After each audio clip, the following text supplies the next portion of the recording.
Guys, আমার দুইটা ছোট বোন আছে। মাঝে মাঝে এতই মিল মহব্বত আর মাঝে মাঝে এমন ঝগড়া করে যে ঝগড়া করতে করতে চুলই ছিঁড়া এমন ফেলছে। চুলাচুলি ঝগড়া করছে গাইস, দুজনের মাথার চুল দুজনেই ছিঁড়া লাইছে, সাথে টাকও হয়ে গেছে। 40% চুলই ছিঁড়া ছিঁড়া শেষ করে দিছে। তোমরাই বলো, ঝগড়া করে ভালো কথা, চুল ছিঁড়াছিঁড়ি কি দরকার? আল্লাহ তাআলা সুন্দর সুন্দর চুল দিছে কি মারামারি করে ছিঁড়া ফেলার জন্য? গাইস, তোমাদের পাশে এমন কোন বোন আছে যে যারা এমন মহব্বত করে, মহব্বত করার সময় মহব্বত করে আর চুল ছিঁড়ার সময় একদম চুল ছিঁড়া উল্টা রেখে দেয়? এখন আবার তোমরা আমার ছোট দুই বোনের ঝগড়া দেখতে চাও না, কারণ ঝগড়া করার সময় আমি তাদের ঝগড়া মিটাতে গেছিলাম, ভিডিও করতে ভুলে গেছি। চলো গাইস, এখন ঝগড়াঝাটির কথা বাদই দিলাম, তোমাদের সাথে একটু মধু মধু আলাপ করি। আসসালামু আলাইকুম গাইস, কেমন আছো তোমরা সবাই? আলহামদুলিল্লাহ আমি ভালো আছি। তো আমার দুই বোনের মাথায় কিন্তু টাক হয়ে গেছে, তো টাকওয়ালা জিনিসটা কিভাবে করে ইমপ্রুভ করা যায় সেটাই চিন্তা করতেছিলাম। যেভাবে চুলে মেহেদি ব্যবহার করি সেভাবে যদি তোমরা মেহেদিটা ইউজ করো তাহলে কিন্তু তোমরা অনেক ফল পাবে। আমি ইউটিউব দেখা এই জিনিসটা কাজে লাগাইছি, তোমরাও লাগাইতে পারো। 100 গ্রাম আমলকি কিনে নিয়ে আসছি 40 টাকা দিয়ে, আর মেহেদি নিয়ে আসছি 30 টাকা। আমি বলছিলাম আমলকিগুলো একটু গ্রেন্ড করে রাখতে,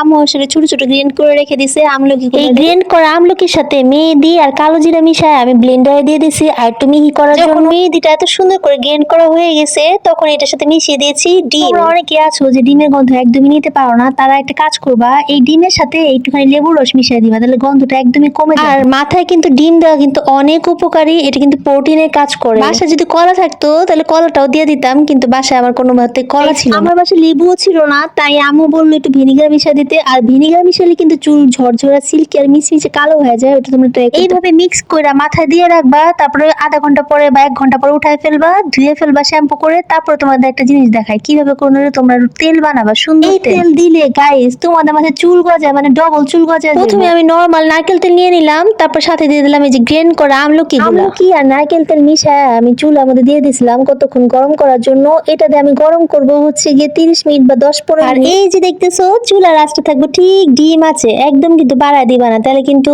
আমলকি গুলো পুড়ে যাবো, আর হচ্ছে গিয়ে এটার ভিতরে যে গুণাগুণ সেটা নষ্ট হয়ে যাবে। দিয়ে দিলাম সামান্য একটু কালো জিরা, কালো জিরা কিন্তু চুলের জন্য অনেক উপকারী। সাথে আমি এটার সাথে দিয়ে দিয়েছিলাম অল্প একটু মেথি। তেলের মধ্যে আমলকি, কালো জিরা আর মেথি দিয়ে ভালো মতো গরম করতে হবে, নাড়াচাড়া করে ঠিক 15 মিনিট জাল দেওয়ার পরে আমি নামাই ফেলছি। গাইস, একদমই কিন্তু বেশি কালো করা যাবে না, বেশি কালো করলে কিন্তু গুণ নষ্ট হয়ে যাবে। তোমরা যদি আমার এই রেমেডি ফলো করে রান্না করতে পারো তেলটা দিয়ে, আর সাথে যদি মেহেদি মাথা দিতে পারো, তাহলে গাইস তোমরা আমাকে থ্যাঙ্কস দিবা, কারণ অবশ্যই 1 সপ্তাহের মধ্যে চুল গজা যাবে, 5 দিনও সময় লাগবে না চুল গজাতে। মাথায় অনেক সুন্দর চুল হয়, সিল্কি হয়, সাথে চুল সফট। আর যাদের খুশকি আছে তাদের জন্য কিন্তু মেথি অনেক উপকারী। মাশাআল্লাহ মাশাআল্লাহ গাইস, আমি এটা দেওয়ার পরে আমার চুলে অনেক ইমপ্রুভ হয়েছে। জায়গায় জায়গায় যেরকম চুল উঠে গেছিল বা আমার বোনদের চুল উঠে গেছিল, তাদের কিন্তু চুল গজাইছে। তো আমি যত ভালো কিছু আছে তোমাদের সাথে শেয়ার করি, যাতে তোমাদেরও অনেক ভালো কিছু হয়। আমি চাই আমার গাইসদের চুলগুলা তাদের মনের মতো ফুরফুরা থাকে। যারা আমার ভিডিওটা দেখতেছো একটা লাইক, কমেন্ট এন্ড শেয়ার করে দিও। Thanks for watching, tata.